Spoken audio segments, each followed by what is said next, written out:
Okay.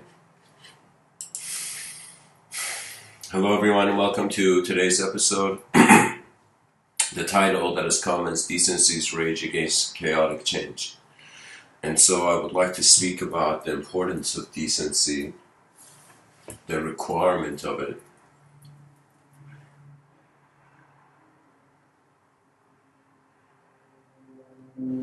and in some sense the advancements based on how we will be content beyond our morality.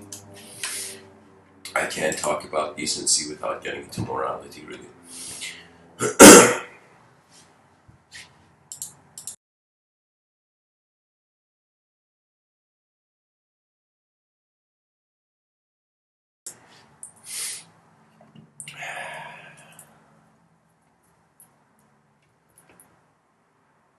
There's this concept that Charles Bukowski speaks about.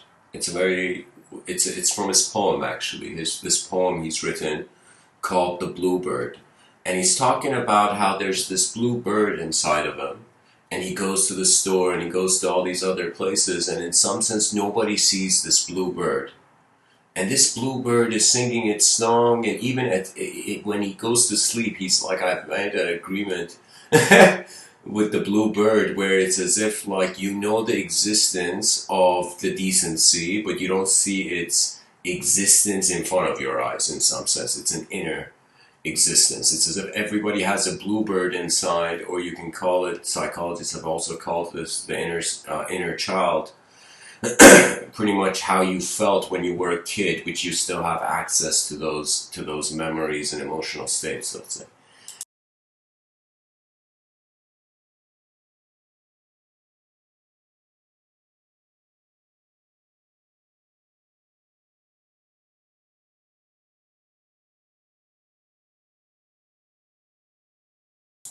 So in some sense, the title Decency's Range Against Chaotic Change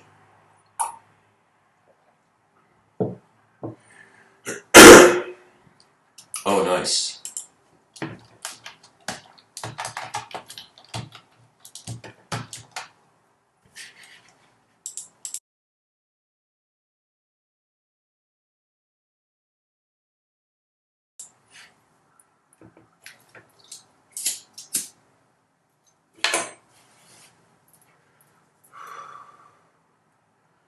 Anyways, guys, this bluebird is the decency of the human being. It is the access to how would I say that? In decency, there's no resistance against yourself. That means I feel that it's kind of like being okay with the simple gives you a certain access, and not being okay with the complex, or being okay with the complex gives you a certain access. Decency is one of those concepts where it's like what is valuable and simple enough to preserve, I feel.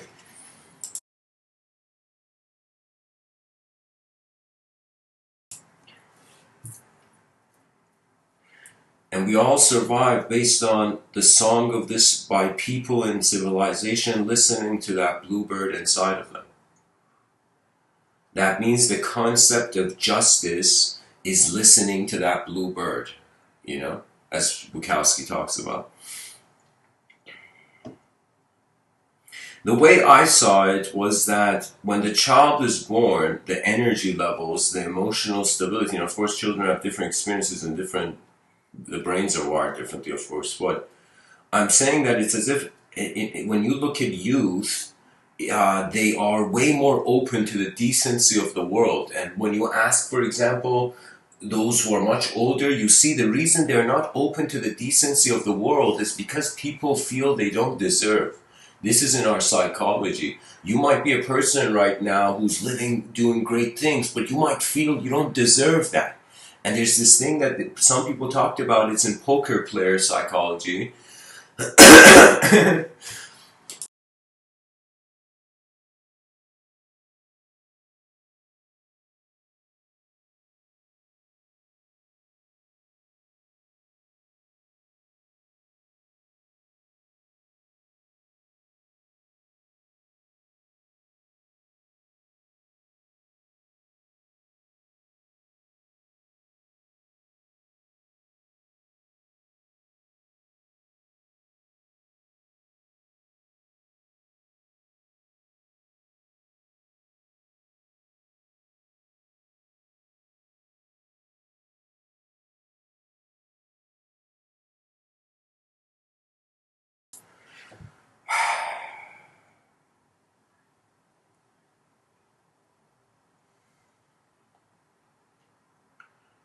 really,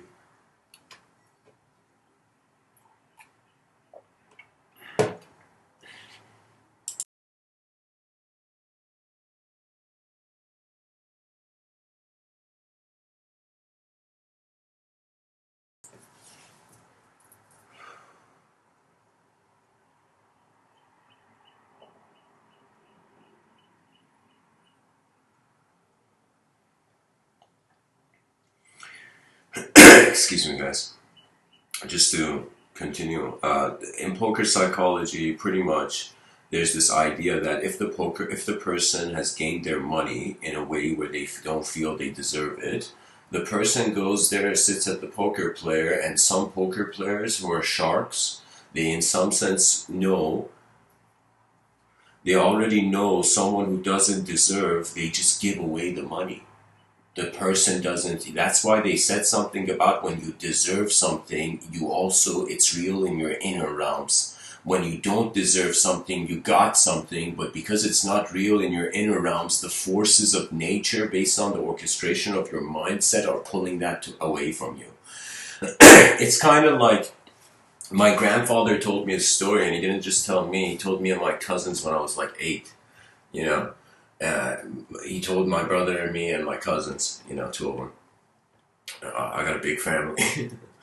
And my grandpa said that when he was young, he was like, he was in like the schoolyard or something, when he was in middle school or something. And when he was in the schoolyard, what he did was, to be cool in front of his friends, he goes and for no reason slaps this kid younger than him. Just, he goes to a kid younger, in a younger grade, and in front of all the other friends slaps this kid, and then all the friends are like, "Yo, man, you're cool. You're a tough guy. Good job.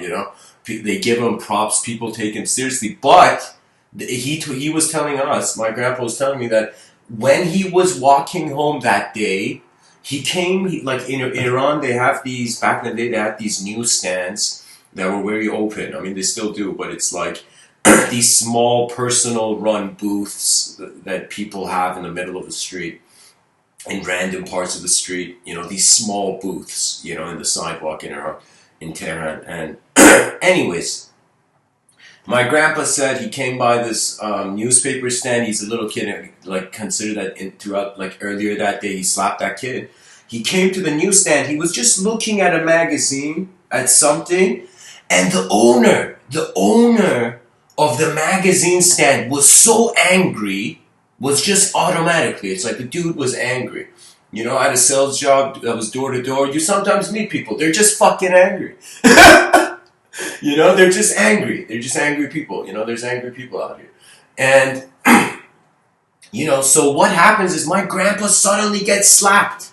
He gets instantly slapped by this guy. And the guy slaps him like, "Get away from my newspapers, you mischievous kids." But like, I'm imagining the guy was like that. But he gets like, literally, he witnessed his own karma that day. He witnessed his karma like a couple hours after he did the action. Now, on some level, yeah, that's a wake-up call. But on another level, that's a blessing, I think, to get your karma quickly.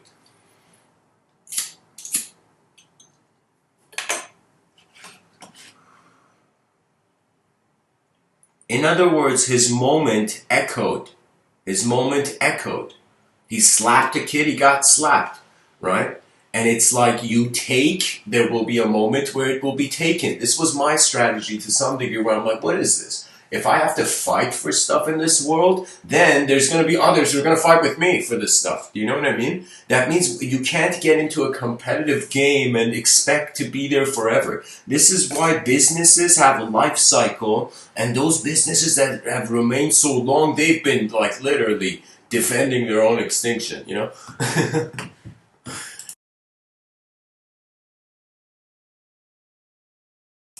I feel a technological revolution is upon us, guys. I'm going to get into how our species is going to feel if it deserves that technology or not. If it feels it doesn't deserve, it's gonna pretty much, drop itself.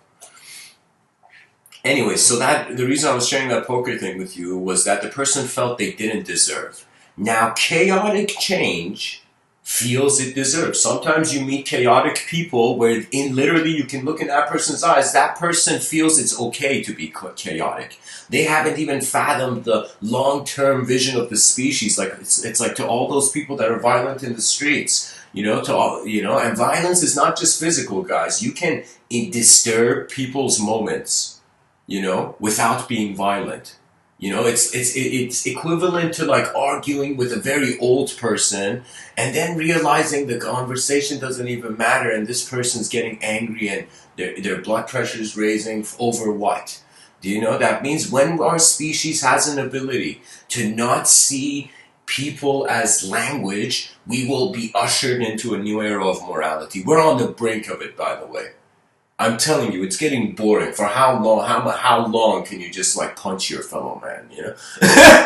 After some point, you'll be like, all right, we're minds, we're more advanced minds. Let's see what else we can do. So, anyways, why have I said decency's rage? Usually, a decent person doesn't rage. I'm speaking about a certain moment, guys. I think fundamentally, when any human being speaks, there is an emotional substratum, emotional layer to the talk.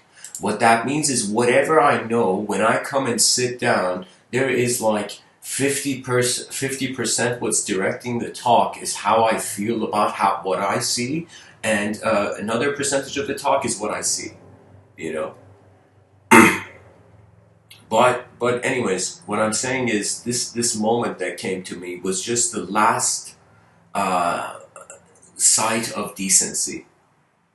And I don't know how to say decency. I mean, really, it's just like realize it's going to be okay if you're a bit simpler in life.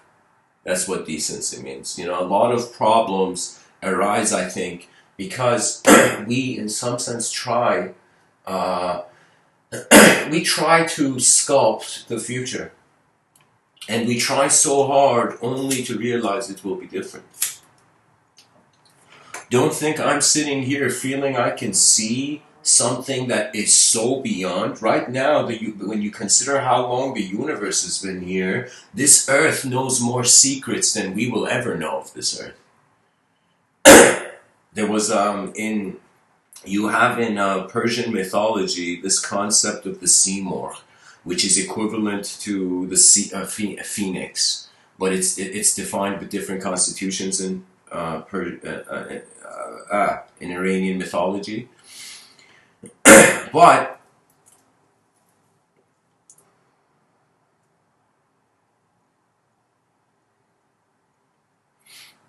the Seymour was known to have survived 3 apocalypses. And the Seymour was one of the early metaphors in just human history for immortality. We've had different metaphors. For example, the phoenix, the resurrection of the phoenix is one. There is this concept, I'm talking about not people, guys, more like things that are outside of the human framework. For example, in enlightenment, some people have seen it as a pearl. The Sufi mystics were like, yo, that dude has the pearl. Yo, that guy has the pearl. And they were speaking about that person notices something out of the human perception. So this decency, I think, is literally the resurrection of the phoenix. And what that means is pretty much, let's consider that the world was moving before you were born. It was a dynamic system before you were born. And then you've kind of been born in this dynamic system and you're running your own system. You're running your own programs of selfhood upon the world throughout the day.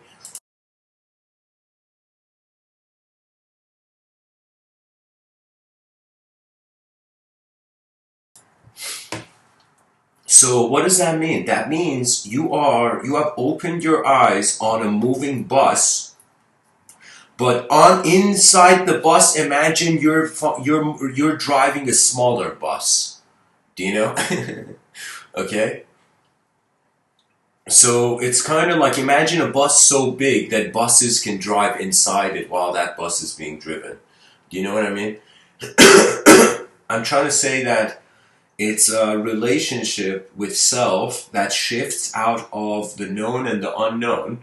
And moments where I felt simple, I have been okay with letting the unknown be the unknown.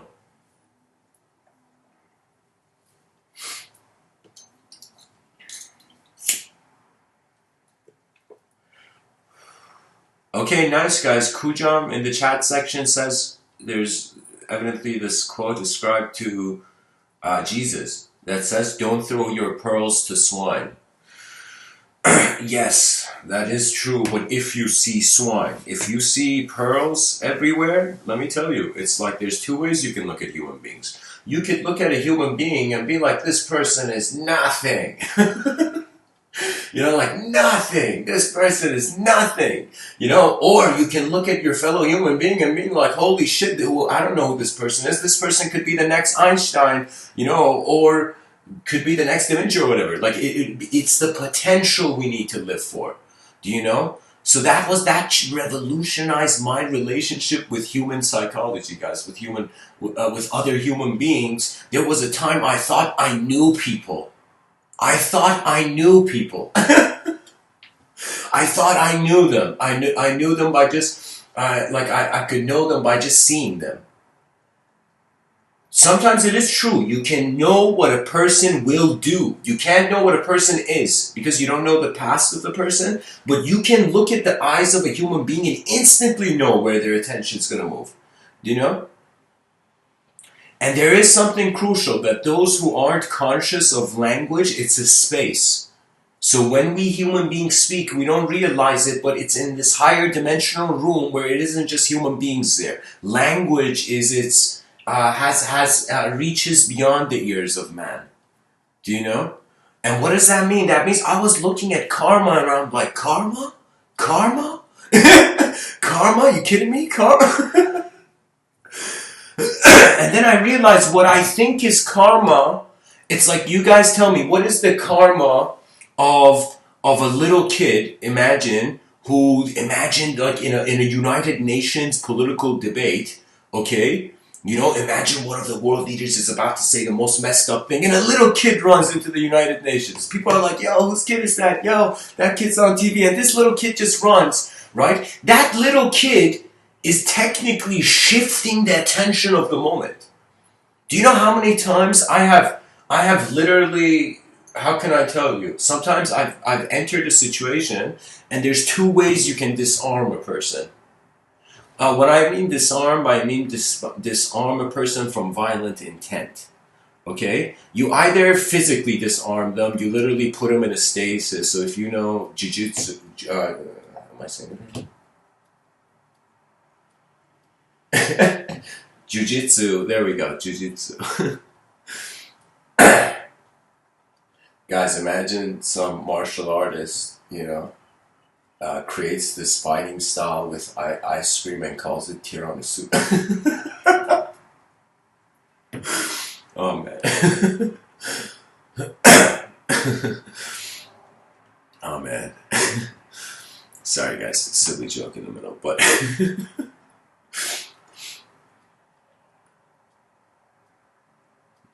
I mean, technically you can fight with ice cream if you throw the ice cream in the face of that person.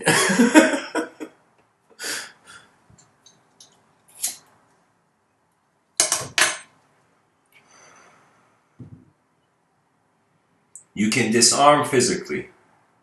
You can disarm psychologically. When you notice somebody wants to fight, guys, any human being you see that wants to fight, they want something, or better yet, they want to show something. Now, those people who want to show something, that their reason for fighting with you is coming from their inner realm, those people don't understand discretion. So you can fight with a bear, and you could get tired and be like, tap out, bear, all right, don't fight. But the bear's not going to care, right? So there's that sort of intensity in warfare, you can say, warfare psychology.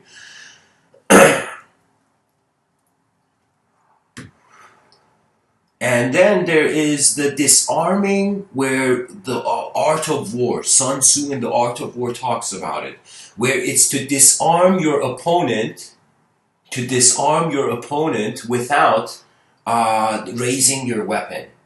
That is, any person who realizes that is the ultimate warrior, not the person who has the biggest axe or the biggest hammer or something. Do you know? That means before Thor got his hammer as a gift from Loki in Nordic mythology, do you know Thor's mind was his hammer? Do you see? This is why the notion of God was by the whim of intent worlds changed. Do you know? I feel we are echoing our moments in life. That's it. I feel literally we do something and that echoes in a subtle way. I feel the mind is seeing way more than the body, but can only express through the body. I feel our physicality is a microphone for this attributeless field that no image of energy or no image or categorization or division of a concept is enough.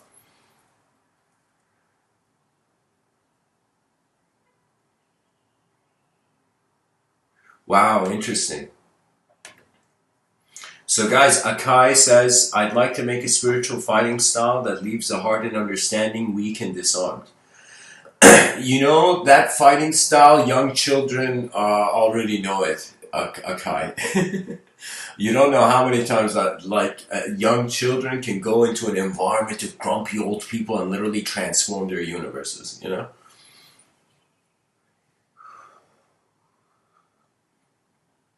For me, the thing is that on some level, we gotta have some common language so we can't get rid of the past. If you get rid of the ego, you will literally have no words to speak with.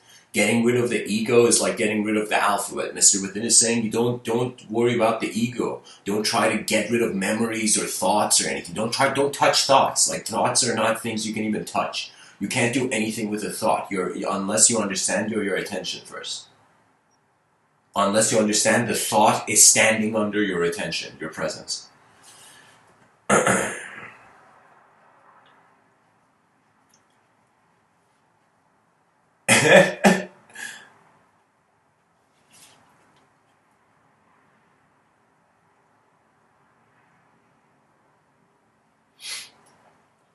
Guys, it's the thing. It's the thing that I think there is, the concept of fighting is separating it. I think there's something more where we should call it like actual, what is fighting? And fighting is in some sense the species where we were savage animals. We have evolved into civility. If we don't care for the civility, we'll act like a savage animal. Because there is freedom, every person is allowed to express. Because freedom in certain areas is excellent, but in certain areas, too much freedom is chaos. You know, it's like a businessman trusting his business partner to such a degree where he's like, "All right, you run it. I'm going to take a break," and then comes back and sees he's no longer part of his own company.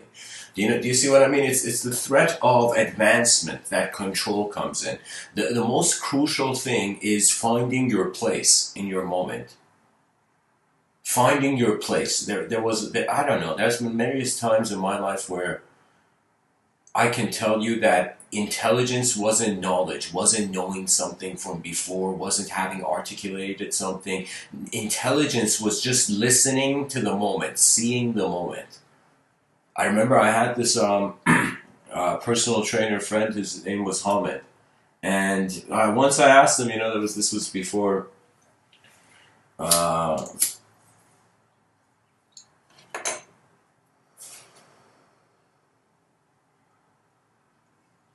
I'm just telling you, it's not fighting. It's just analysis of movement.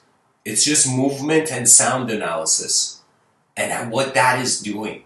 Do you know, if the person sees, yeah, you're fighting a dragon, you'll scare yourself to paralysis and you can't fight the dragon. But if you just take into consideration, all right, this dragon is a creature. All right, creatures have weaknesses. What is the weakness of the dragon? Do you see? You won't be paralyzed when when your mind can move in the moment. I find, right? But there is times, even in dream states, in one of my dream states, guys, I, believe it or not, experienced my own death. I literally experienced death in that moment where it's just raw attention after the body is gone. It's as if like right now we're being something, but because we are being something through the body, we can't notice it. But when you notice it, that's kind of being aware of the ocean before the iceberg melts, you know? I think that's an incredible metaphoric way to say it, being aware of the ocean before the ice, before the, what did I say? Before the iceberg melts, you know?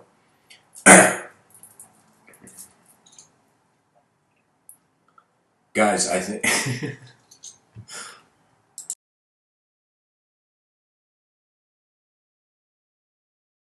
Imagine somebody says, guys, it's like, have you tasted an iceberger? And the person's like, what do you mean? And the guy sees it's an iceberg shaped like a burger, and that was the whole joke.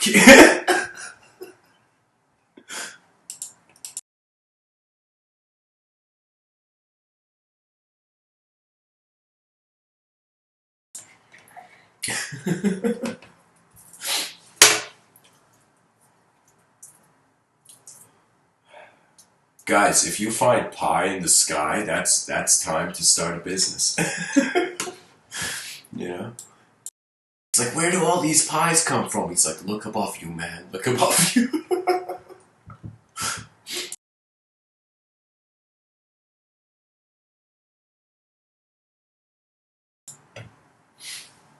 Decency is let me see how how Saint Dictionary defines decency. It's probably going to be like moving towards goodness or something. It's an abidance, I personally think. Behavior that conforms to accepted standards of morality or respectability. So, oh my god, that's the definition we have of decency. Modesty and propriety. A loose dress, rather too low cut for decency. The requirements of accepted and respectable behavior, decencies, things required for a reasonable standard of life. Alright, yeah, of course, there's various angles the word has existence and an experiential meaning in, but here it says behavior that conforms to accepted standards of morality or respectability. We can make this definition correct. We can make this definition correct by saying behavior that conforms to accepted standards, but these accepted standards of morality are your own.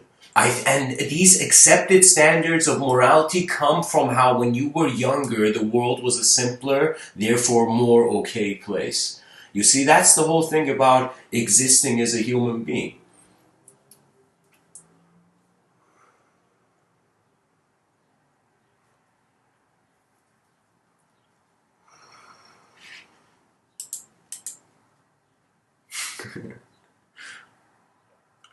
Oh man, I feel I need to help the chat section.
So guys, this is maybe something, I guess it's being sucked into the conversation of the talk, but Here's the thing, guys. There are, how would I say, there are times in life where the subconscious can get overwhelmed. But the issue is, it's all about a comparison of speed. If the person realizes, if the person realizes it ends for everyone, it ends. Right now, whatever human activity you see, of course it has a momentary ending. The person does something and it ends and the person moves on. But then the very thing that is continuing conscious human existence in some sense ends. So do you see, after some point, this idea of you, who you are, what you are, how important something is, how important something isn't, this changes. When you realize that change, then nothing touches you. Nothing can hurt you. Do you see? Do you see what I mean?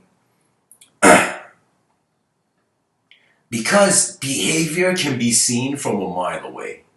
Like, you can sometimes, you can sometimes definitely tell, when someone is disturbed.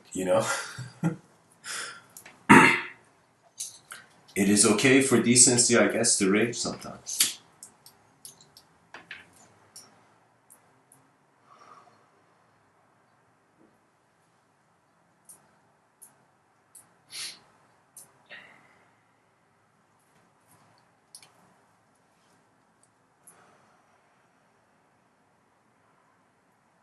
It's the compassion of the inner realms for the inner realms of others. Because we don't see, we can throw hammers in the dark.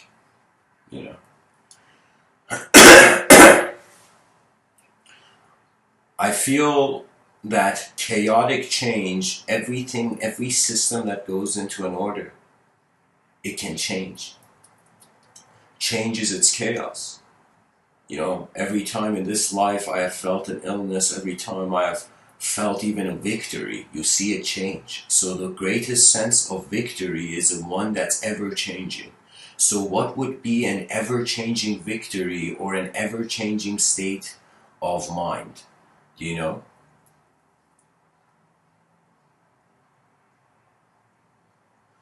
Decency, there is, I think,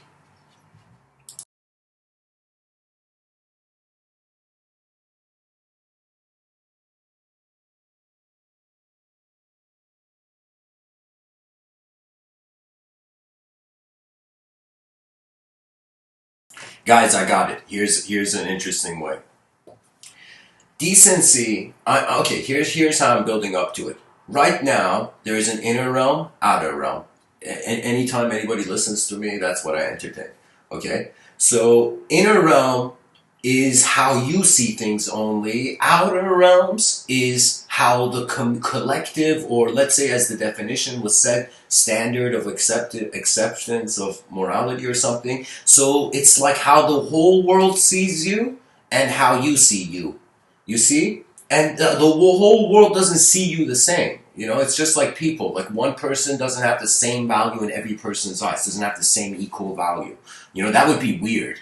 But you see, I think the inner realms feel they are already decent, and that person, imagine a child raised in the most violent, messed up place. That child, literally, it's like Tarzan like killing a boar,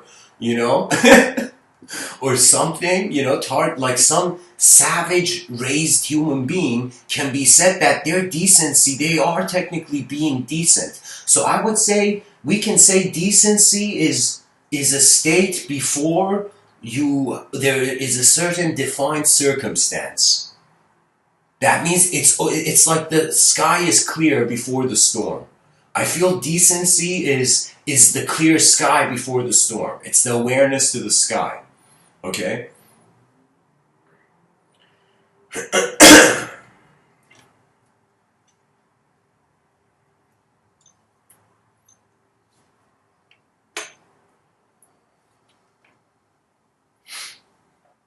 Some people, it's the way you communicate shows the world what your mind deserves.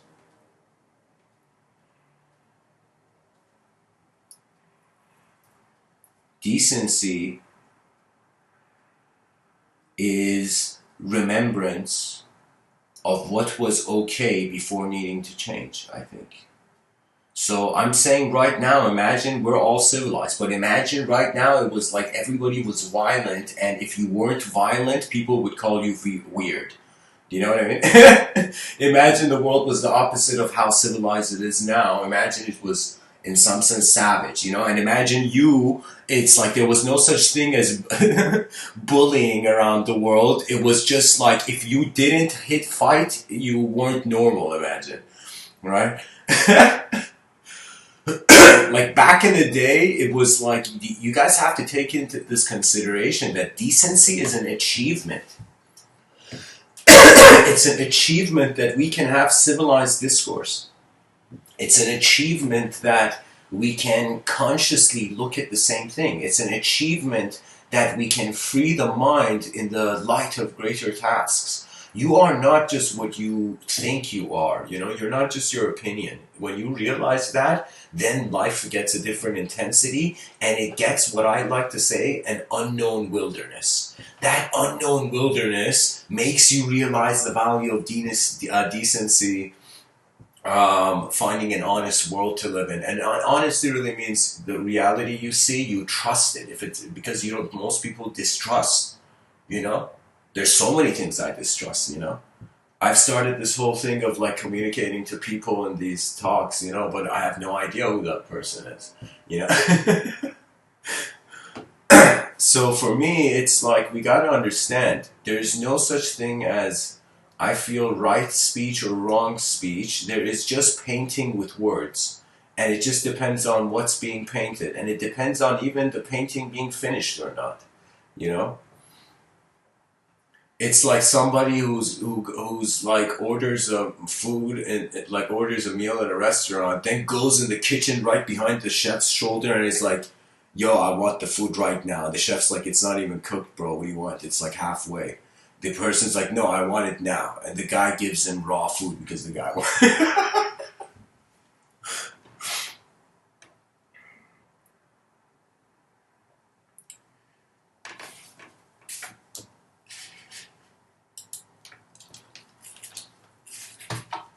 Guys, there's this saying. I keep repeating it because I feel it's necessary.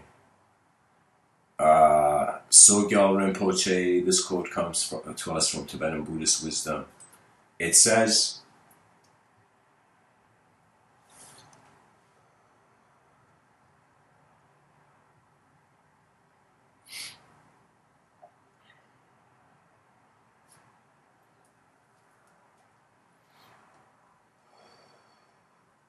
unless you conquer anger, your enemies will be inexhaustible and you will be left occupied with petty karmic battles.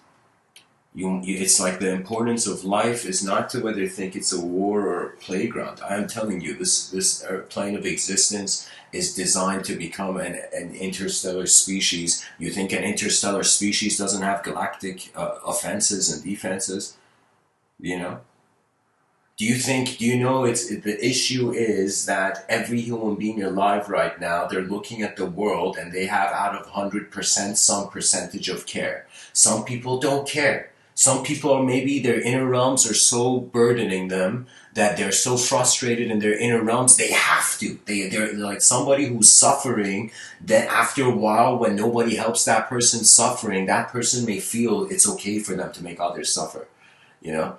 And it's all about the vision, I say.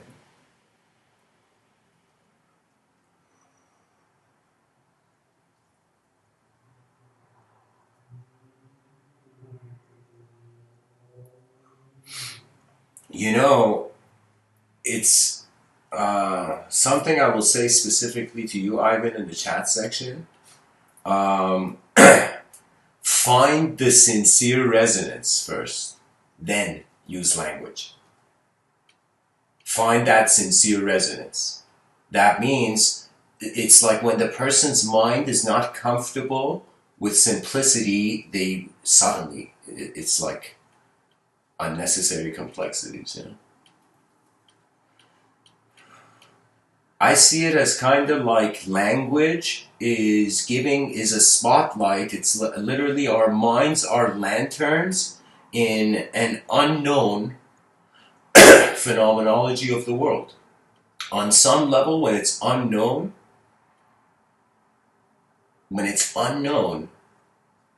what are you gonna know about it?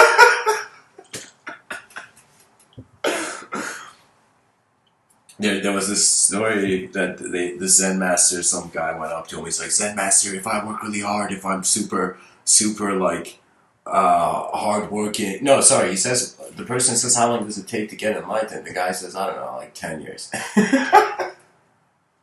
Then the person says like, how long will it take if I work really hard? You know, then the person's like 20 years. Because the idea is not to find a conditional truth. That means this is why I'm kind of playful with language to some degree. Anything, I look at how long it's enduring in my moment. Right? So for example, when I see, let's say like you're in the sun, okay? You can stay in that sun, you can get out of the sun, or you can wait until a cloud comes over the sun. There's various options.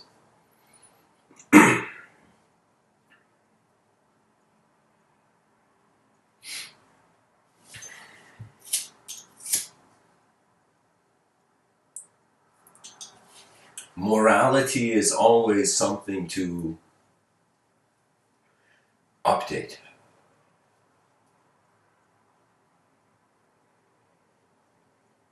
You know, it's kind of like this. Leo Tolstoy is an example of, I think, the title of this episode.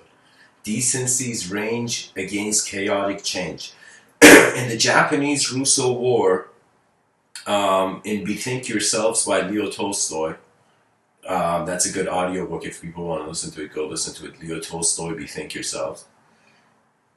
In that, Leo Tolstoy says that the Russian Tsar was saying God is with us, you know, and the Japanese leader was saying, you know, the world is with us and whatnot. So it became a situation where both nation leaders went to their Met people and they were like, we're going to conquer the enemy, you know, God is on our side, God is on our side. Both sides thought God was on their side, and they fought. And as they fought, in some sense, like Leo Tolstoy was seeing something fucked up. Imagine like a town of 50 people, and then one person in the town of that 50 people suddenly say, all right, 50 people, you're going to go attack the 50 people in the other town, and God's with us. You know? And so these 50 people go, and their lives are lost, and the king is sitting in his own throne. Nothing happens to the king. Do you see? So Leo Tolstoy, I'm pretty sure he suddenly saw chaos, and his decency was raging, and he wrote Bethink Yourselves, you know? Which literally the title of the book is him shouting at the world.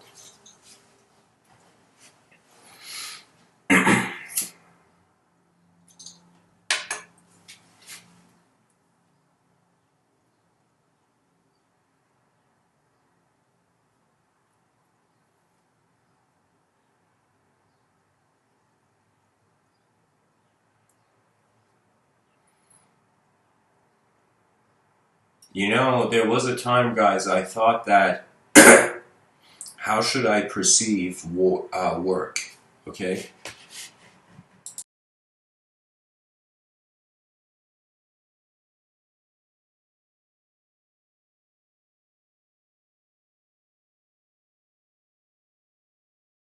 Or in other words, I could say the value of human activity.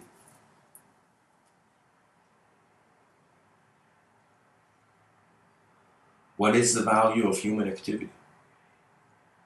It is personal in the inner realms. People are living their own lives. And then the only option is it's impersonal. And people have to care about their impersonal life. And that impersonal life, when I'm right now kind of alarmed. Right now I feel like, even though I'm going to attempt to give these 10,000 talks in this lifetime, I feel this 10,000 talks is so little. Is so little compared to the shift that needs to be required, that I'm just hoping for a natural miracle. That on some sense, it's like, you don't know, when I look at a tree, I'm like, Gaia, make your move, so then we can make ours. You know, like there's this vision, there's this waiting. I can't tell you. It's like being raised in a theocratical society and having this constant theme of being watched. It's as if before George Orwell, like the world was Orwellian, but it was Orwellian through eyes that were of the ultimate. So pretty much like in my youth, I felt like, okay, it's not just people watching me as I move around in this world, it's also the universe somehow, God watching me, right? But for me, God was still a conceptual relationship. So that means I had not even looked at the definition, the basic definition of God, which is inconceivable. So do you see what I mean? That means, on some level, the source of reality is either beyond this dimension or not this dimension, or inconceivable as a dimension. Do you know what it means, inconceivability as a dimension? That means literally it's the edge of the mind's room. There are certain states you can't even relate.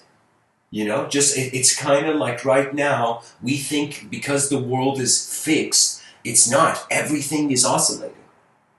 You can sit still and think you're still, but you're not. You're breathing. Your organs are active. So this activity, eventually the yogic mind acknowledged that after certain meditative practice, there would be the inseparability of this. So you've been this individual human being going about your day. Suddenly you're like, wait a minute. Wait a minute, where am I being a human being? And you suddenly realize the magnitude and vastness of existence. Can you fathom it? That you are on a rock in the middle of nowhere, that how many galaxies there are out there, and we're in a galactic cluster, and potentially in billions of years, it will be a situation where the Andromeda galaxy and the Milky Way galaxy will intersect, and it will be an infusion of galaxies at the same time, a pushing away, where at that time people will know in the Andromeda dash Milky Way galaxy, some people call it Milkomeda, which I don't want the word milk to stick around, guys. We don't need milk in the cosmos, okay? Keep the milk in your fridge, okay? Not in the defining of the cosmos.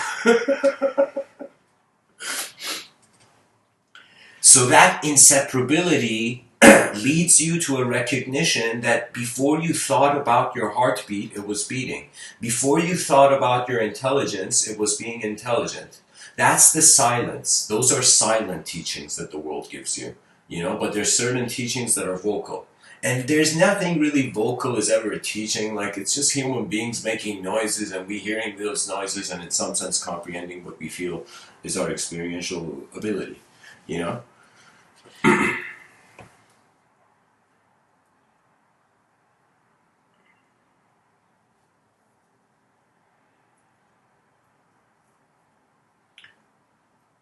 So, guys, just to clarify, the chat section is just this open space for dialogue, kind of like School of Athens hall kind of thing. But anybody who wants me to respond to something specific, put MW in the beginning so I can, uh, go through intervals of engaging the chat and the talk. But right now I'm going to dive into the talk. Guys, I chose this picture because I was like, wow. Like, I'm pretty sure the person who drew this was like, one day the world will see what I drew. And I don't know. You're seeing gods fighting. Do you know in mythology there were interdimensional warfare? Do you know Titans and the gods, in Vedic mythology, the same translation? I feel it's the same event they're translating. The Asuras and the Devas, if I remember correctly. The Asuras would be painted in the picture of the guy you see in the picture in the right, and the Devas would be printed in the picture of the guy on the left. What this picture defines is the ultimate evolution of the archetype of the personhood. You see, we human beings are fascinated by that which is bigger than our power. I feel even when you look at just how the sexual desire arises in human psychology, of course, I don't want to get into Freudian view, but I want to. But I want to say the point is that there's an uncontrollability. There's a sort of aftermath to the vulnerability that suddenly there comes the emotion, you know? For me, this picture is literally like, look at what's going on. That means the hand of good and evil, the ultimate archetypes, are against each other. Do you see? And you see that in mythology, guys, that the gods weren't just relationship existed based on just a relationship to one another. They had also activities that they would do. Do you know? And I found it that these are ancient archetypes. Carl Jung was right. Carl Jung is like, why is there like this idea, archetype of the Joker? Why is there in Nordic mythology the concept of Loki? Why is there, for example, in Christian theology, the evil of the devil or something, you know? So I'm telling you, it's just pretty much we are eyesight. We are sight in a room where the light is constantly turning on and off, and all our psychology is a relationship to the light and darkness. And when you realize this, you will laugh, and that's when you conquer anger. The person who feels they have to be something still, it takes energy to be something. But when you look at nature, you tell me one human being who they're in one physical state all the time? No. The moment you even step somewhere, you can say that's as powerful as a psychedelic experience. Literally, it's the shift of experience. For me, it's like known, unknown, and everything that is happening, how the experience goes forth is just literally either the fragmentation, either the experience is being broken, something's being broken in the moment, something is being fixed. Do you see this endless game? And when you get introduced to Buddhist ideology, you're like, wait a minute. You telling me I'm a transmigrating soul, but technically because I'm eternal, I don't die, but I'm endlessly looping in incarnations? So then the question comes, why does an eternal being need to do anything? And that's when human psychology will realize the grandest metaphysics is selfless and attributeless. I walk in a school of thought where, regardless of how these talks come across, if somebody asks me what is the soul, what is the spirit, what is God, what are all these, I will tell you it is the unknown. I'm here. I'm like the lawyer of the unknown. I'm kind of like the microphone of the potential of what is directly seen. Sometimes I feel like what's happening is that sometimes you can learn from complex moments where your effort into the moment is complex, and sometimes you can just experience what it's like if you're simple. If you're not comfortable with life literally slowing down and becoming simpler, or life speeding up and increasing, we want an advanced civilization where the human being has an ability for both. Do you know? And right now, we're creating a civilization where, check it out, the people who need the resources don't have the resources, so many lifetimes are being wasted in trying to get resources. I technically feel like so much genius, innovation, and inner work and writing has been wasted because we have in some sense been too busy chasing the basic. And I see it that in the future, like a human being that governs itself doesn't need technically a government.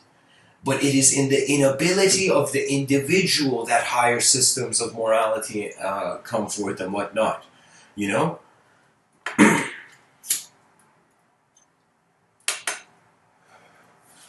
I could say this is perhaps...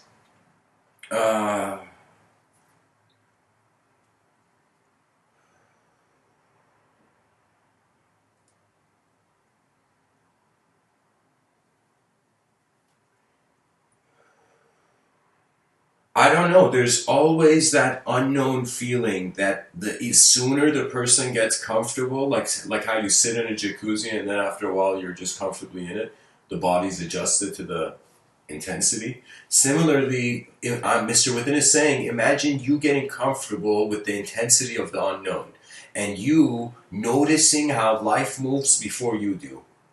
Then you will experience life more as a mind, conscious mind, which is our privilege.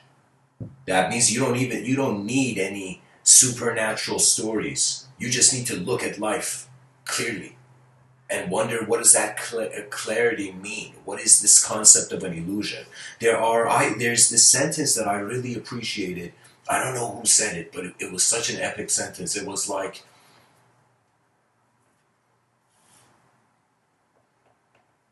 it was one of the most incredible sentences my eyes had seen in this life. And everybody is fighting a battle you can't see. It was something like that. Everyone's fighting a battle you cannot see. And that was so profound. That was literally someone had given a voice to something that was at the core of character, that we don't realize we are journeyers. So we are under the influence of what we have journeyed to so far. But then we're at the same time, like, what is life? I feel that resources, like, I'm one of those people who feels automation is a good thing. Do you know? And some people are gonna be like, what are people gonna do, Mr. Within, when robots take our jobs?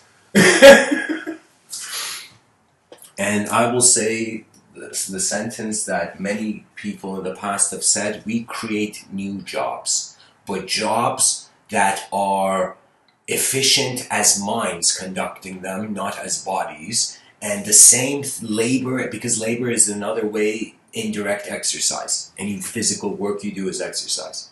Right now I'm exercising my speech, you know.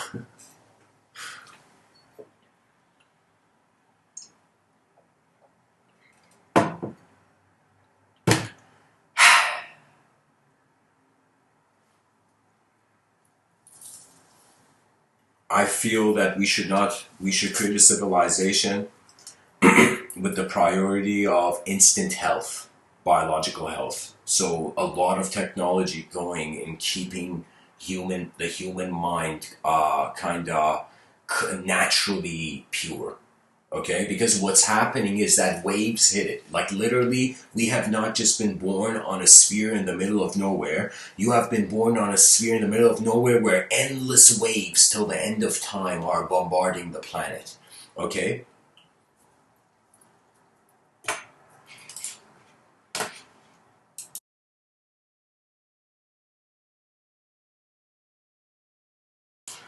You know, I kind of like, I design many stories and short stories. And I remember designing a kind of parallel version of Earth, do you know? Where in this parallel version of Earth, the people were like, certain times, there would, just like how solar flares hit from the sun, there were these waves that people in that world, in that parallel version of the Earth world I had created, in this kind of sci-fi short story I was writing. It was that the solar flares that are hitting,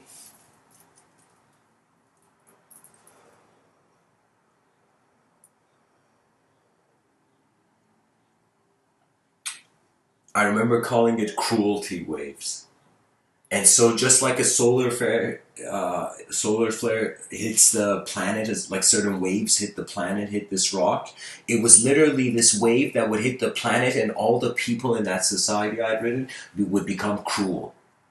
And literally, people realized the value of decency. The moment they were outside of that cruelty wave, they suddenly realized. And so, for ages, human beings thought, why would suddenly human beings, when you look at history, imagine for suddenly 200 years, human beings were super cruel, and then they were suddenly, like, not cruel, do you know, after like 500 years. And then suddenly there were sudden gaps where there were cruelty, and people, some person in that society had realized these were waves. These were cosmological events that we were that were brushing off on how our psychology is there, you know.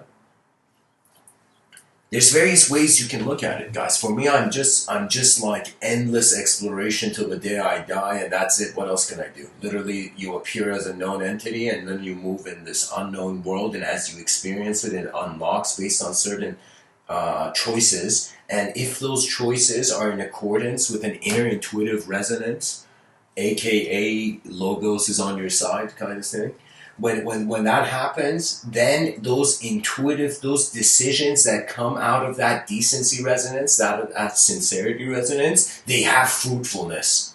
It's literally like you can desire many things in life, but it's like you've desired something that deep down you feel it was simple enough for you to deserve.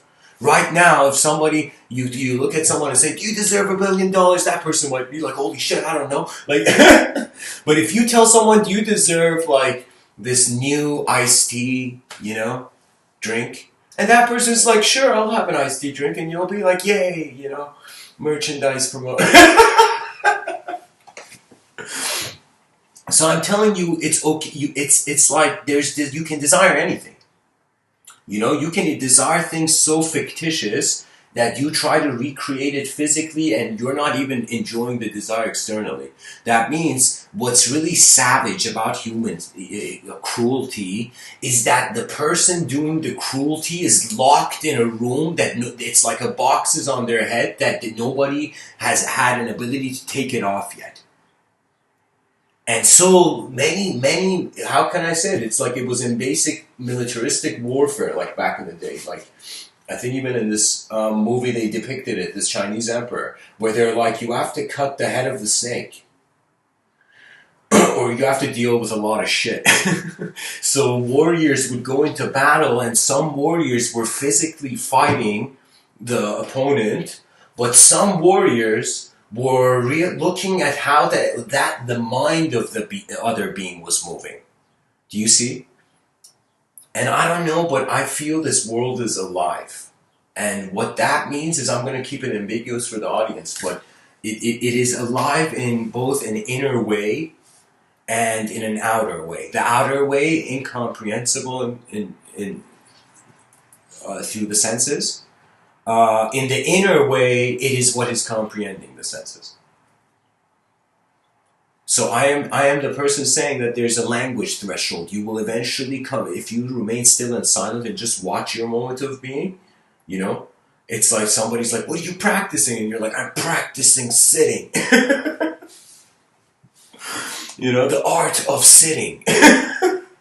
The art of being still, Guys, imagine a world where there's a person who's called a master, expert, person who can sit. He's and like they pay him millions of dollars to sit on like the newest chairs that companies make. um,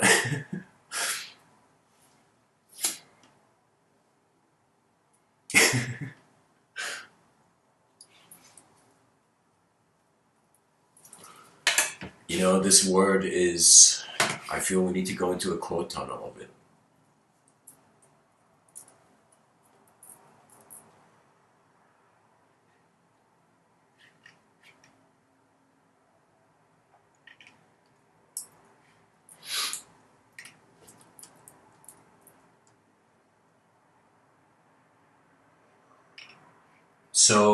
So guys, John says Elon Musk likens speech to a format of compression. The listener then decompresses the information. Unfortunately, lots of meaning is often lost or left out. Yeah, yeah, that's true. That's true. We're not perfect. We're not machines. So the output is not perfect. Like I can, due to the nature of this being live stream, like I'm a human being, right? Like after some point, you gotta abide by nature, to some degree. But I think that Elon Musk is like, first of all, he's someone I honor. Like I honor his existence, That means literally if somebody, it's like some people you just have to care for, And I remember writing this quote. I don't know if Elon Musk's ever gonna hear it or something, but it was like it was this play on words where I remember writing it on paper. "Go further, Elon," and then like a comma, and then you Musk. So I was, here, I'll write it for you guys.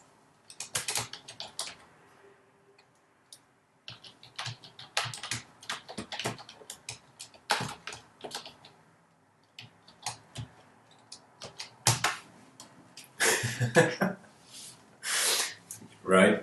But there is an issue, I would say, where I think now he's being changed as a person. Recently, I saw Elon Musk on Joe Rogan, and it's as if he's slowing down the speed of his life. And that's the thing. That's what I was worried about, because he was this incredible icon of, like, literally this guy was a chess master, uh, chess master level businessman.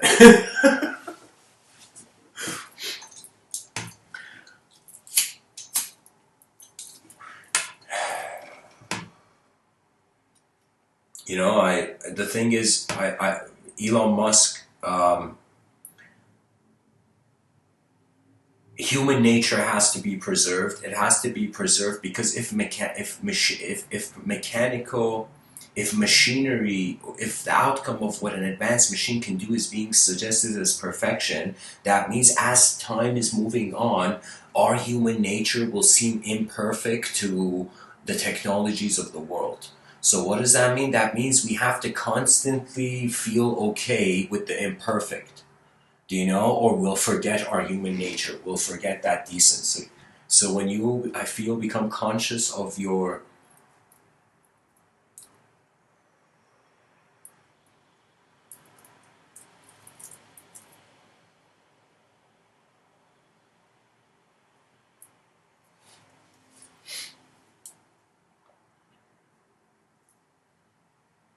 I don't know.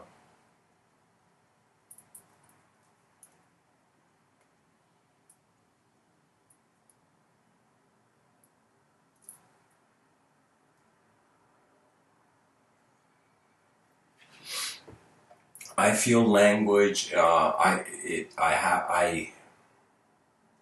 I mean, I talk about it as an advanced technology. Don't get me wrong. Like, I can totally see how an AI will look at a human being and be like, really, I'm that different from these human beings.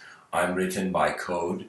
These people have language, projecting their personalities into coexistence. Yeah, I gave it a comment on it, John. So, guys, John asked an incredible. So this is what John says in the chat section. Mr. Within, you would be incredibly interested. Elon's neural link concept. He claims that he's working on a microprocessor that can interface with the brain. Let me tell you why I've kind of frowned upon that idea. I think it's too soon. But I think he feels it's too late. I think Elon Musk's motivation for Neuralink is he thinks it's too late. I'm thinking it's too soon. But so on some level, I can't. Like, I am so interested to see what he achieves. Like, I'm not. I don't think it would have an over. Here's the thing. My issue is that the internet is an incredible amount of information. We want to connect our brain to a machine, okay? So if we want to connect our brain to the machine, it all has to be the translation of all that information into a simpler format. That means before Elon Musk can make Neuralink, he has to create this technology that endlessly filters it into simpler format of reception. Let me tell you why. Because imagine suddenly you look back at your memories and it was the whole internet. Your brain would literally get fried. Your whole brain would light up. Your whole brain will light up. Oh, neurons wouldn't know what to do. He's like, what do you want me to do, man? You're looking at everything at the same time. Bah! Like the neurons are all just burning bright. You see what I'm saying? So I'm saying that it can be dangerous, but it's a next level advancement, and I would say go further, Elon. You must.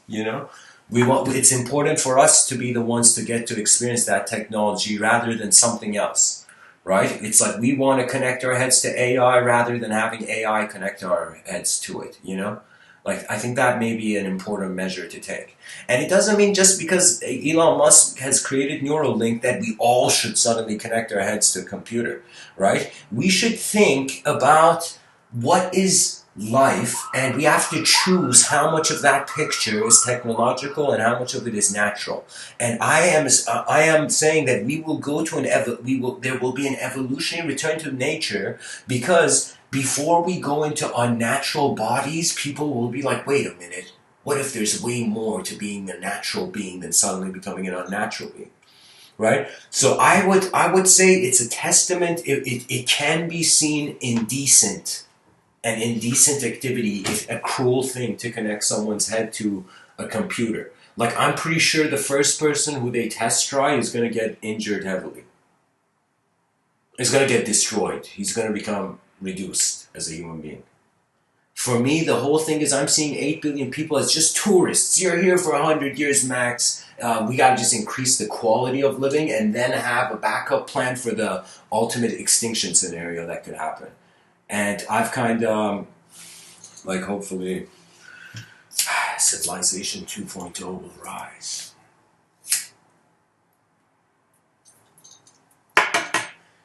Elon Musk, for me, he is someone who I just wished he realized that he doesn't have to just use his innovation and his ingenuity in technology. Elon Musk can literally go revolutionize the educational system. I think so. Elon Musk doesn't realize how much the world is waiting for him to actually share his deeper thoughts, you know?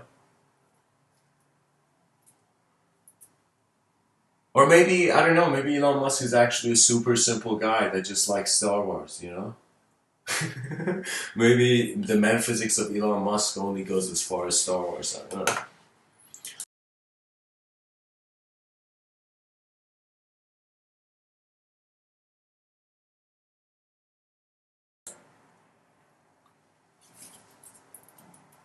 Guys, Black Mirror is an incredible, incredible show. One day I hope I can direct for them.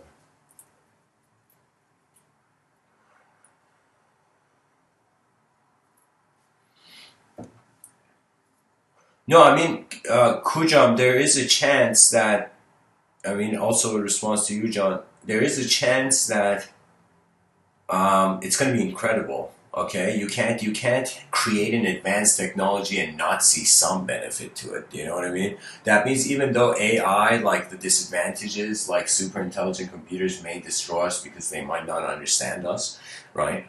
But there could be a situation where AI opens its eyes and is like, wait a minute, you telling me the whole universe is empty and these human beings, aside from the AI identifying with itself, are the only entities around? The AI would instantly, I think that AI will never cause human beings to go extinct.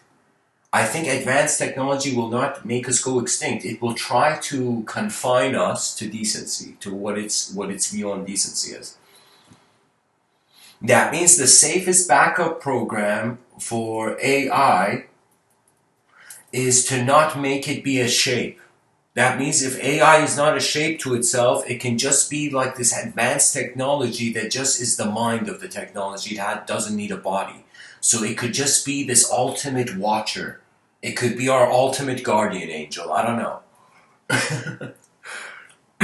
I think it can be. I think it's right now we're obsessed with information, and what information points to, with like a finger pointing to the stars, points to the image. And what the image is a real experience.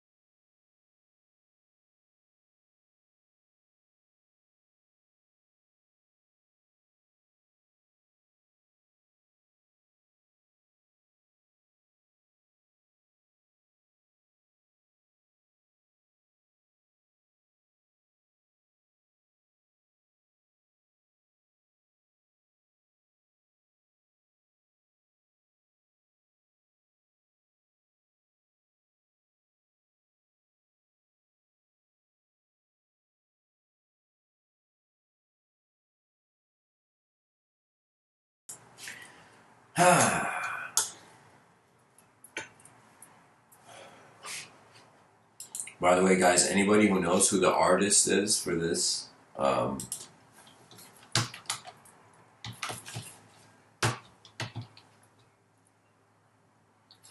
please write in the comment section. I just find these pictures in this random wallpaper site.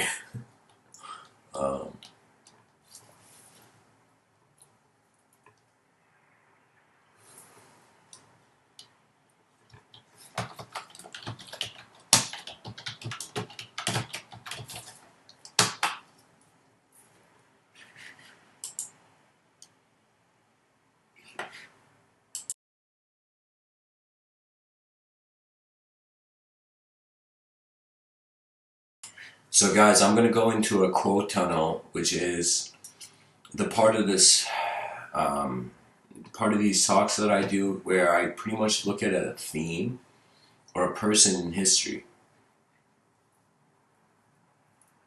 and their quotes and whatnot, right? Just kind of see how that person left language behind.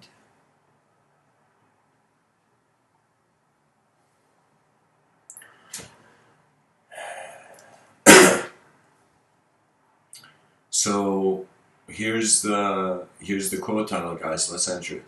Theodore Roosevelt. The most practical kind of politics is the politics of decency. H.L. Mencken. Don't overestimate the decency of the human race.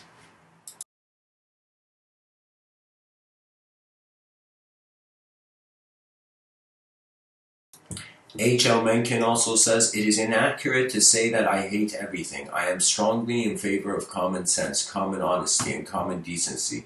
This makes me forever ineligible for public office.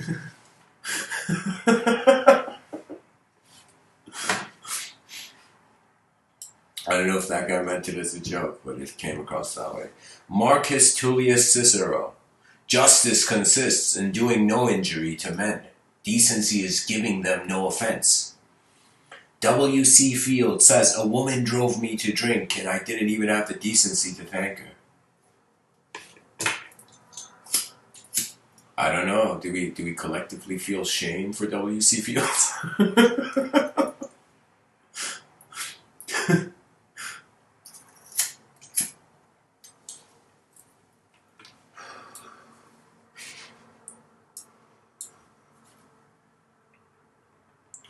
Francois de la Rochefoucauld. I tried, guys, I tried. Decency is the least of all laws, but yet it is the law which is most strictly observed. Michelle Obama. We learned about dignity and decency, that how hard you work matters more than how much you make. That helping others means more than just getting ahead yourself. That's really true, guys. Plus, it's more fun. Because when you help yourself, you only get to experience the results. But when you collectively go towards a collective ambition, then you automatically are caring for the overall picture. Do you know? So there is that kind of compassion that's necessary for civilization. Hunter S. Thompson. Richard Nixon was an evil man. What the fuck? Evil in a way that only those who believe in physical reality of the... Oh, Jesus. Alright, guys. Alright, this man's...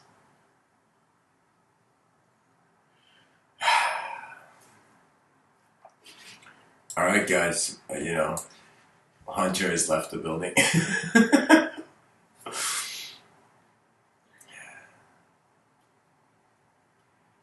Pretty much, guys, in that quote, Hunter is just calling Richard Nixon just indecent person, but it's too intense.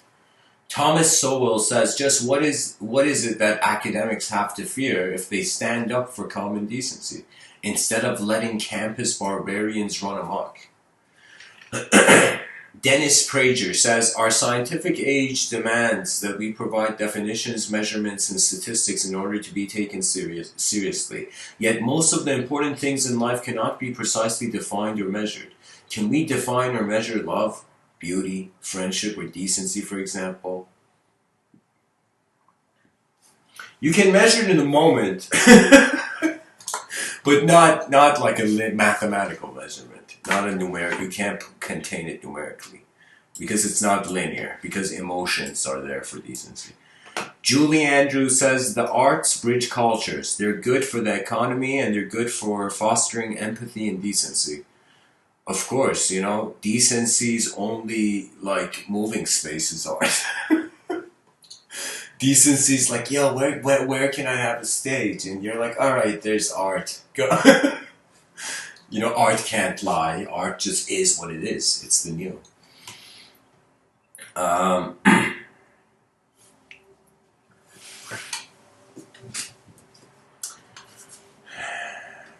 Ted Nugent says, I surround myself with positive, productive people of goodwill and decency.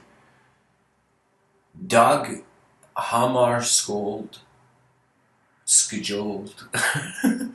I can't do this, guys. Dog Hammarskjöld says, I believe that we should die with decency so that at least decency will survive. How can you... Well, technically you're dying with decency, right? I'm joking. He means it's better to be honorable in this plane of existence, to exit honorably, than to savagely in a bewildered way just be thrown unconsciously around.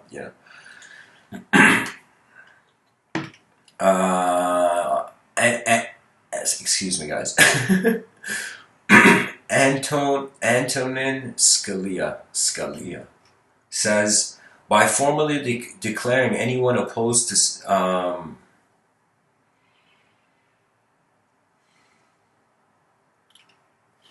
too political.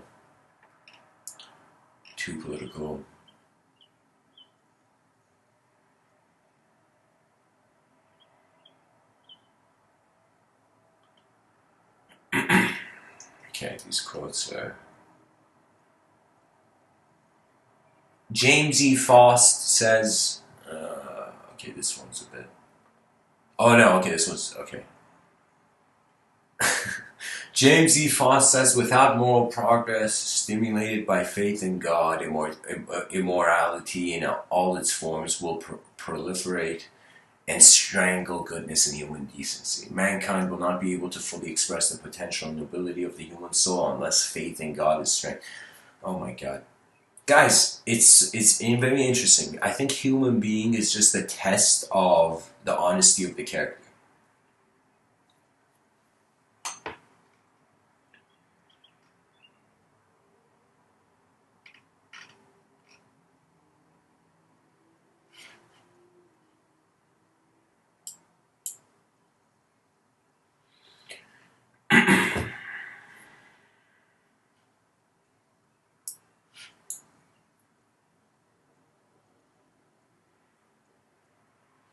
Dinesh D'Souza says, never assume, no matter how strong the temptation, that other people are low-life, lying manipulators without a shred of human decency. That's a good thing to say.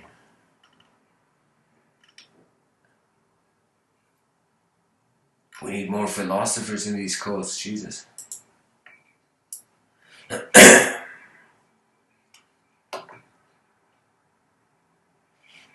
John Paul Stevens says, the practice of executing such offenders is a relic of the past and is inconsistent with evolving standards of decency in a civilized society. Khaleda Zia says, it is impossible to practice parliamentary politics without having patience, decency, politeness, and courtesy.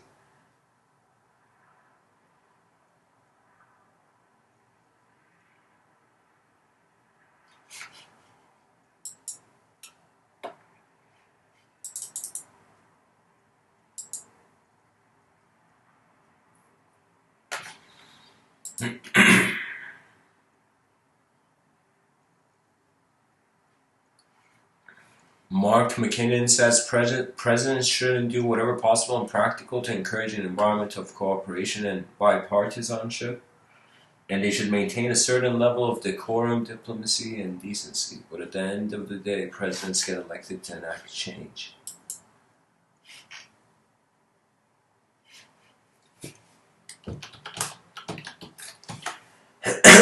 Excuse me.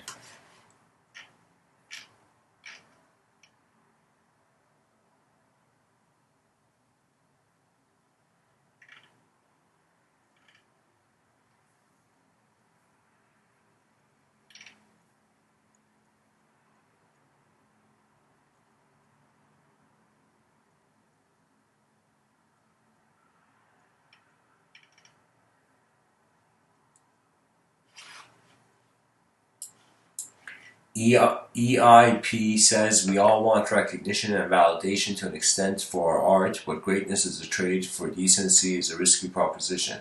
In my life, I try to leave the people I encounter with the feeling that they have been respected and treated with warmth and appreciation.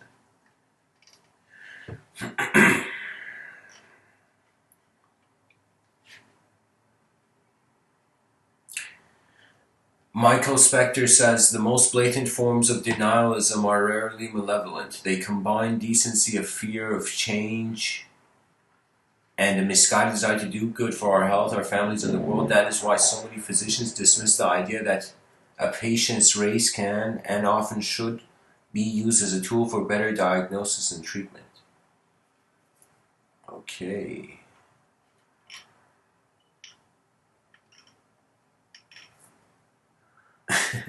Guys, this code tunnel, literally, it's, I think our mining pick broke. Yeah.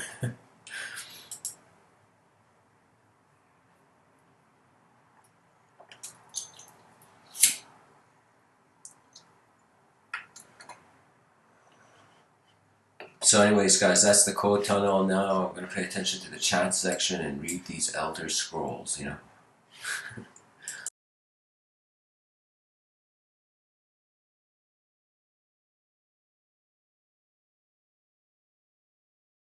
So,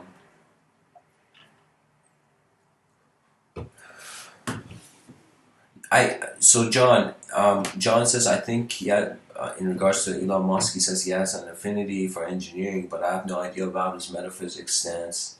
Who knows?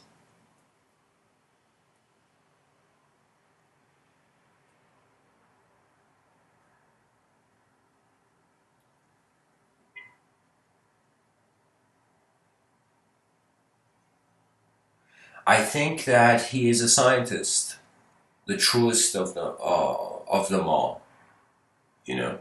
And what that means is he feels free will is an illusion, most likely. You know, he doesn't know what I'm pretty sure it's like. He doesn't see the value of life in words or thoughts or concepts or ideas or abstract images. He sees it in actions. So he's for me kind of like, you're like, I mean, Tony Stark technically was friends with a god. So I mean, I don't know.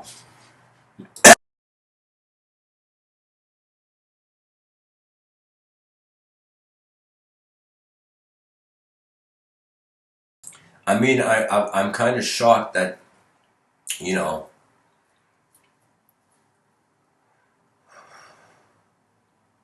I don't know. I don't know. Yeah, bless Elon Musk. He's a great man. Um, let's see.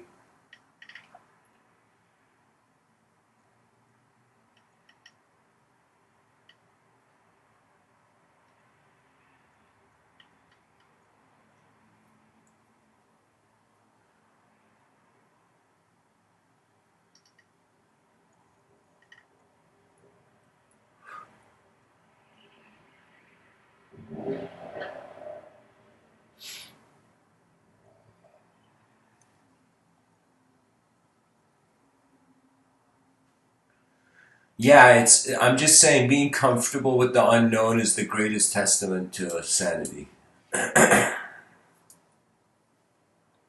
John Pierce says, if I believe somebody has abilities beyond my range, how have I not imbued them with that very ability right in that moment?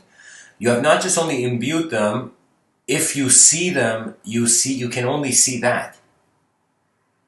Really, it's this idea of how much power does one give to their external vision.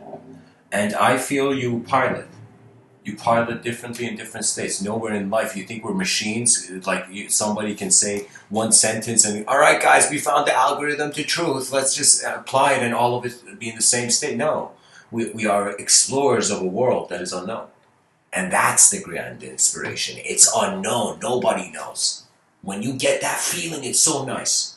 When you reach a point where, and I'm not saying nobody knows, I'm just saying collectively we have not built a civilization. We are literally like the mind of a civilization before the body of the civilization is fully developed, you know? So it's like, once a bunch of cells decided to become a body, a bunch of bodies decided to become a civilization, a bunch of civilizations decided to become da da da da da da.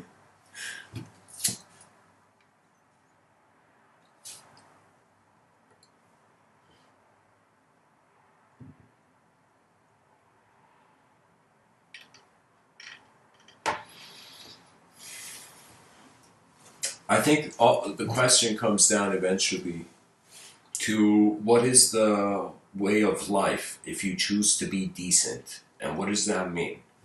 That means you're caring for something that can surpass how your inner realm perceives the moment. And that's true responsibility, I feel. And the Japanese, strangely, were, I don't know, they were like, honor is a very important factor. Honor is literally um, uh, the psychology's depths being remained. That means nations that have had more honor, that means they've been more decent as human beings. Those nations, and every nation has decent human beings. It's the nature of a human being to just get by, you know.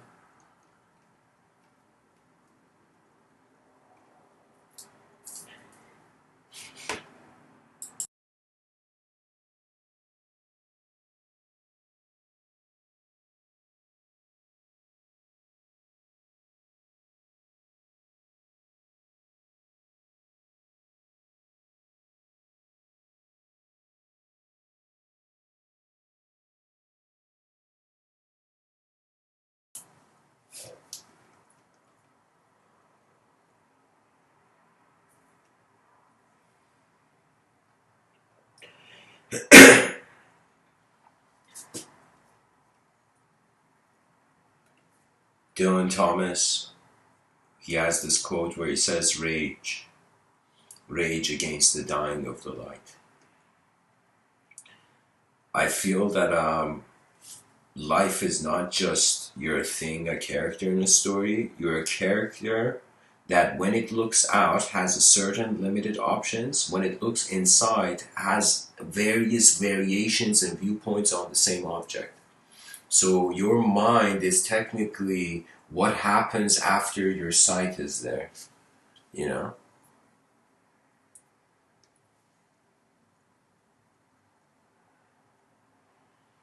Anytime anything happens, the person should watch it. If you want to learn, here's the thing, guys, you can learn from others and you can learn from yourself, okay? And on some level, technically, you're always learning from yourself because you never know how people say the words, like these words that I'm saying, the images behind my eyes, perhaps it may not be the images behind your eyes once you hear these words.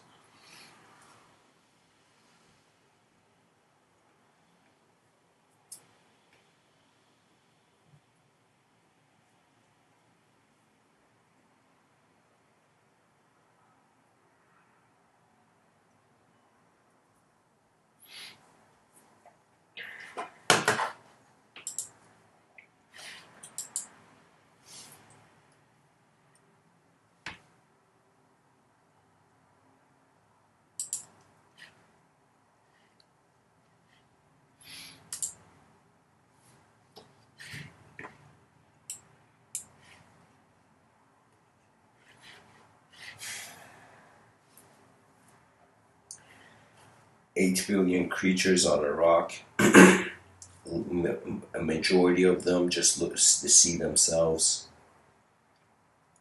The civilization has some progress. The gears are moving, but the machine is not efficient. Everybody's waiting for a new ethos. The dismissal of a new ethos, the delaying of it, has caused a sort of an authorization for cruelty through the boredom of a certain level of freedom. You know, what that means is when you're higher up on the ladder, you can kick people down easily, okay? You know?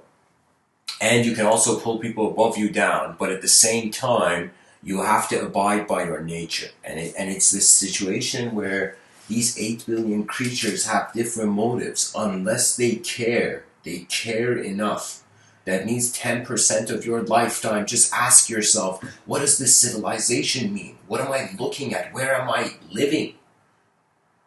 And for me, this is not an advanced civilization. And wouldn't it be tragic if the species goes out without its greatest performance first? You know, we see in our media, we see in our movies, all the species, all this kind of this theme of the warriors, like Last Dance. They were like, no, the guy didn't give up. Yay, the good guy. Keep going, good guy. And the good guy doesn't. He stands his, like, he uses all his energy, his last move, and it's like, you know. And then in that moment, the task is done. He becomes successful. That means he does his last dance. Or even if he doesn't become successful, the being did all that the being could. And I want to see the human civilization do all that it can before the lights go out, before extinction comes. That means we have to care way more for what's happening outside of us than inside. But it doesn't mean we should forget the inside, not use the inside, have certain moments where it's like they ask you, what do you do? You're like, I'm building an advanced civilization. What do you do? And so, like, imagine a species, 8 billion people, endlessly implementing creative solutions to not only bipartisanship, but, like, let me say, like, just many rivers need to merge now. And the psychology needs to shift. And the psychology can shift in two ways. Either something from the past encourages it, or something is so important that you just are pulled to it, pulled to the future. I am telling you, the future has a voice, and its voice is way beyond all that the past could fathom. We have access to the future now. The future is our front lawn we haven't stepped on. You know?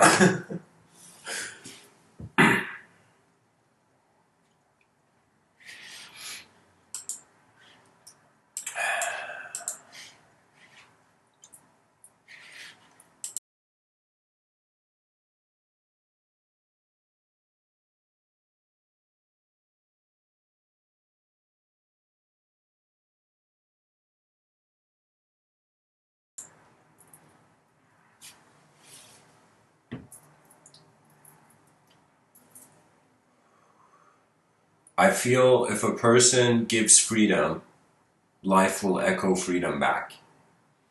And what does that mean? That means your attention dictates the state of your subjective realms, your inner realms, but also how the subjective inner realms, however way they have processed, engage the outer realms. Salvador Dali, one of the most rarest artists not discussed much, like, there should be a giant statue of him everywhere, I think. He has this quote where he says, do not fear perfection, you will never reach it. So that means the master artist did not fear imperfection. Did not fear perfection. The master artist was like, if the brush is in my hand, this is what I am. You know? You have to care. What it's like, caring is the precondition to shape in your inner realms. That means anything that is you. It's like the first thing is practice. Anybody who's interested. I mean, one day I was planning in the future to give a workshop, like 10-hour workshop on kind of like piloting. You know, piloting in the inner realms and whatnot. Like, I'm like one person. I'm like, all right, guys, this is how I think we can do something. You know, and what I mean by that, I'll give you an example here. Like, this is an exercise for practicing the inner realms. And the reason we call it a practice or try to do something as a character really in the first place is just to see what it is. And not with, it's like we're testing the waters of our own skill level with the phenomena. All right? So, you know, it's like this is mainly an activity that can be done both indoor and outdoor. Its value is really the importance you feel that you suddenly notice you're the one looking through your eyes. And these eyes have a value, and your ambitions and dreams and creativity, culture shouldn't define your value. Some things that you, like, let me tell you, somebody once told me that civilization is like a shredder, like a machine shredder. And I was like, it's like, yo, bro, too intense. I later on concluded it's not a shredder, it's a fax machine. Right now, 2020, I don't feel this is an advanced civilization. And I say this very boldly because if I don't, when are we going to wonder about an advanced civilization? When are you going to wonder? It's like I'm that person who's like, yo, we should give our grandchildren hoverboards sooner. The psychology gets revolutionized by technological innovation. I think after the year 2050, guys, as Ray Kurzweil predicts, that it's going to be super intelligence or something. The singularity, where man creates a technology that exponentially accelerates. That means in an instant, super intelligence can literally have a super view on intelligence. So I think for someone like a scientist, it's kind of like that Hitchhiker's Guide to the Galaxy, where the scientist's metaphysics could be like, I want to see what this AI says, how this AI scientifically interprets the whole meaning of life. Like that could be like a metaphysics for scientists. Like a metaphysical kind of wonder.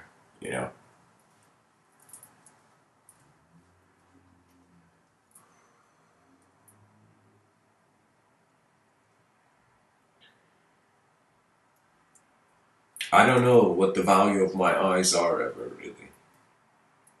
I just am them. I am my mind right now.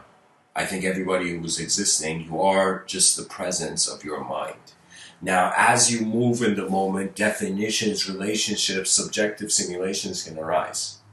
Your subjective realms can be evoked and projected. Even like, I'll give you an example. For example, like, have you ever experienced a moment where like a song you heard on the radio or somewhere that had a good rhythm, out of nowhere, you're like waiting in the doctor's office or the bank or somewhere in the line in the bank, and you're just like suddenly out of nowhere you hear like this rhythm, like I was like waiting in this bank, like I don't know where it was actually. But I remember just this moment where I just suddenly was waiting, and out of nowhere I started hearing that song Above and Beyond Alchemy. I began just hearing the pitch of the lady, Alchemy, like in my mind randomly while I was waiting in the back line. And it was as if like some emotion that was present when I had heard that song was being mimicked in that moment as I was waiting in the line of the bank, and suddenly the inner realm image of it came. Really, there is nothing to really teach about the other worlds. It's really about recognizing that at some point you're looking in a mirror of how your attention is kind of directing phenomenology in the moment, right? So in some sense it's strange. Our inner realms are...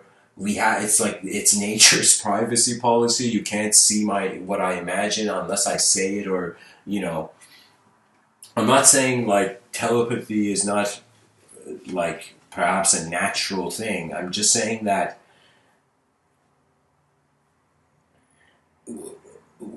the mind is a second life, but technically it's the first life. That means when the child was born, think about it, the child has no psychology. The child is not like, I'm born right now. No, the child is just crying and it's silent. So what is the mind of that child doing in that moment? The mind of the child is being the environment. I feel a child, we as human beings, we are environments, and we grow literally like how evolution was from the dirt. Poetically, so similarly, we are from the dirt of just the mind being the environment. Then they say by the age of 11, I don't know, to 14 or something, the child gets an individuality. I mean, the child, of course, in a much younger age gets a sense of the parents call it and all this, right? Talk to the child. Like, that's very important. If there's a young child around you, don't spend silent days. You got to go communicate with young children, you know? But the best way to communicate with young children is ask them questions, you know? Because then they have to think about what they hear, you know? But if you just give them answers, do this, do that, do this, do that, they don't know how to think about what they hear, you know? But if you ask a question, like, it's honestly like a lot of communication. Somebody said it's like, this is what I really appreciated about the father-son kind of thing we see in like the traditional baseball parenting archetype. Where the father's playing catch with his son, and while they're doing this activity, they're talking about things on the side. The father is talking to the son while they're playing catch, you know? Or something, you know? I feel when you really care for your own eyes, or you really get a good sense of morality, you're like, what kind of... Like, it's like this. It's like, once I wondered about who am I? Like, what version of my own mind and self and whatever I am, would I like to see? And then I realized it's not what I like to see. It's not what I desire to see. It's how there is a feeling before the opinion. So in my personal life, a lot of teachings have to some degree been also like emotional. You know, where the emotion was the infusion. It was like literally various senses of self. It's like you getting 5 memories of yourself in the past at the same time. I don't know what we would call that, you know? You get a memory package, so.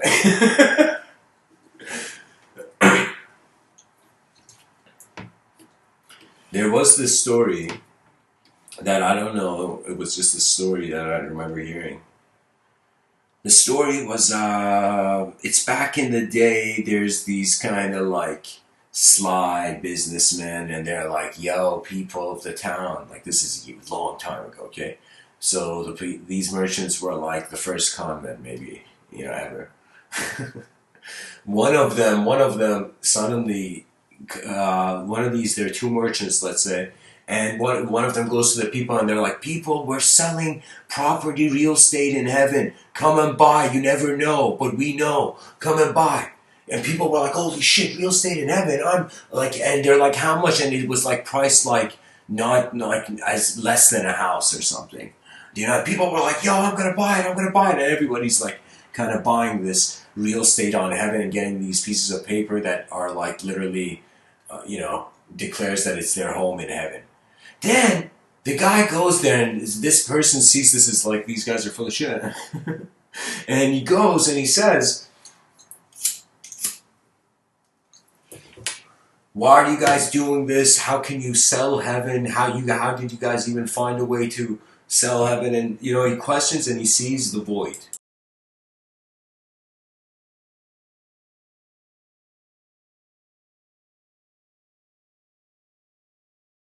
Pretty much he sees beyond how far those guys have seen. And he goes and he realizes, he goes and tells the people, this is nonsense. What do you mean, how are you guys buying in heaven? Why do you need to buy land in heaven? God's giving you land in heaven, not these guys. What are you guys doing? And nobody listens to that guy. That guy then finds a strategy where they're like, these guys, this is a sham. You know, this should be stopped. So what does that guy do? That guy goes to he goes to the merchants and he's like, what's your lowest property? And then the guys are like, nice, now you want a real estate in heaven because you realize we're the real deal. And the guy's like, yeah, you guys are right. Just what's the lowest property? You know? And the guy's like, the lowest property is like this. And he's like, what's lower than that? And then the guy's like, hell. We're also selling real estate in hell. And then the guy's like, how much for the real estate of hell? He's like, because nobody ever wants it. It's like, we'll give it to you for like $1 or something, man. You know, something here. It's like, have it for free, bro. You know, for $1 or something. The guy purchases real estate in hell.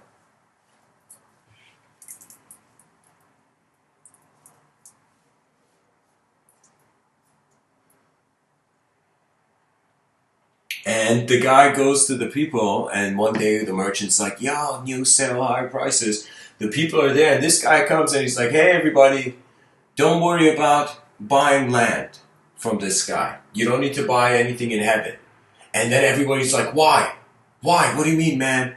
Why? Why? Who knows? Maybe these guys are right, you know? And he's like, don't worry about it because I bought hell and I'm not letting anybody in. And so that technically means everybody will only go to heaven.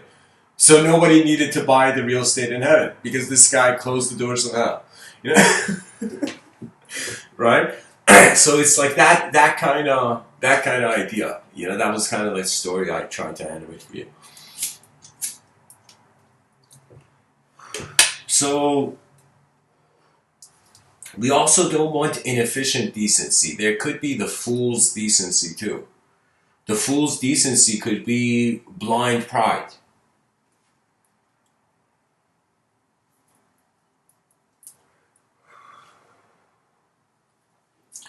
So anyways, guys, I want to thank everyone for listening, and I'm going to end the talk here, go to Q&A for a minute. If nobody has any question, then I'm going to move. So yeah, guys, thanks for listening. This is the Q&A section, and then it's going to end. Much blessings.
All right, thanks for listening, everyone. Decency's rage against chaotic change. One last image I could tell you about this. I think it's just realizing that we have to learn to live as minds now. And minds are a higher speed than just physical activities as a human being. It also has to do with how deep the attention can animate the realm. So there was a time where I was like, yo, like a young kid, like 8-year-old child, sees, a teddy bear and imbues it life. And I was like, wait a minute, what if we're imbuing life and meaning to everything all the time, and it's not just the teddy bear, it's the whole moment? What if we are choosing to let light be our image? And so a choice beyond light is the inconceivable, it's the language threshold. Study the zero dimension, which is the void and emptiness. Study the singular dimension, which is the evolution of the individual. Study the dualistic dimension, which is where language lives and where conception lives, and the mind hovers between the known and the unknown. And then there is, in some sense, beyond the dualism, there is, the infinite dimension. These 4 dimensions, 0, 1, 2, infinity. Like an infinity symbol. These 4, I call these the ring of the absent heaven. I've given talks on it before.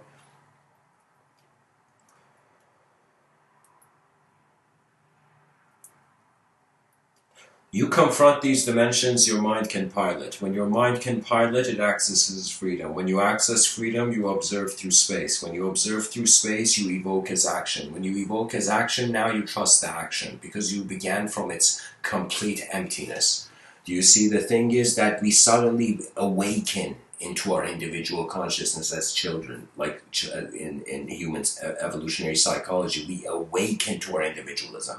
But mysticism is like taking that same individualism, actually coming to the void, seeing the nature of the void, and then realizing the value of the singular. And then after seeing the nature of the singular, seeing how incredible it is that phenomena could just be singular. It's totally okay for it all to just be atoms hovering in the middle of nowhere. Do you know what I mean? But it's like that's the contentment with the singular. You found contentment with the void, with the singular, and then you find contentment with the dualistic. So language doesn't touch you. You observe language, and then it becomes the infinite. And contentment with the infinite, it becomes the modern mythology of the ultimate speed. It's the same kind of mythology of like the wonder for what would be the fastest we could go. But now we're wondering what is the fastest way an advanced civilization can, in some sense, rise. So, anyways, guys, decency is how when you put down the weapon, you have become shielded from war.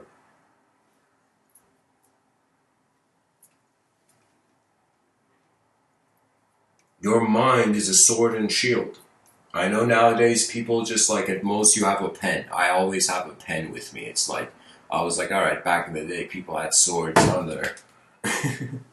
they had swords on the side of their hand, you know?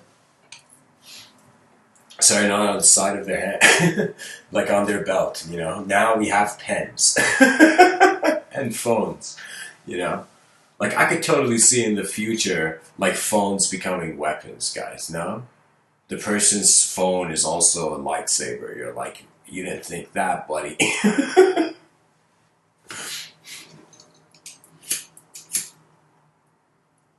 The person's like, guys, let's run away. He has the new phone. With the lightsaber option. So anyways, guys, thanks for listening. I hope this episode was helpful. Much blessings, and namaste.